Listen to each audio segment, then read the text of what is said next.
नमस्कार, मी आशा माळी. आपण पाहता the discovery news. The discovery न्यूजच्या बुलेटिन मध्ये आपलं स्वागत आहे. पाहूया अशा काही ठळक घडामोडी. धावत्या लोकल ट्रेनमध्ये प्रवाशांच्या मौल्यवान वस्तूंवर हात सफाई करणाऱ्या दोन अल्पवयीन मुलांच्या मदतीने दोन सराईत चोरट्यांना मुंबई लोहमार्ग गुन्हे शाखा आणि कल्याण युनिट पोलिसांनी सीसीटीव्हीच्या मदतीने बेड्या ठोकल्या. अल्तमस रजाक खान आणि शुभम संदीप ढसाळे असे या दोन्ही सराईत आरोपीची नावे असून यांनी काही दिवसापूर्वी कल्याणमधील एका प्रवाशाची गणेश मूर्तीसाठी घेतलेली लाखोचे सोने चांदी दागिने लंपास केले होते. मात्र सीसीटीव्हीच्या मदतीने पोलिसांनी या आरोपीला ताब्यात घेत याच्याकडून 7,34,000चा मुद्देमाल देखील जप्त केला आहे.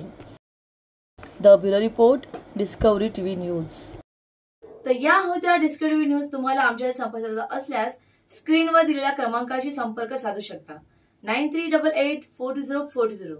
तर वेळ झाली निरोप घेण्याची. उद्या पुन्हा भेटूया याच वेळेस. तोपर्यंत धन्यवाद.